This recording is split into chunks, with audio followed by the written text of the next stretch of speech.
आज ट्यूसडे टिके नॉनवेज बनवा आमर आसी आज कोहड़ा माछ फुटण कंचनका देवा टिके ही आसला प्याज पका देवा फ्राए आसले कटा रसुण को पकेबा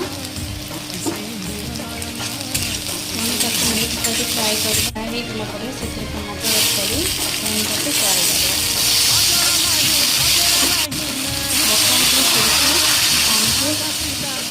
से आवश्यक अनुसार लुण पकेबा फुटीगला से फ्राए माछ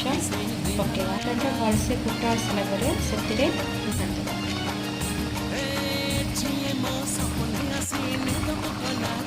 एना माछ तरकारी रेडी।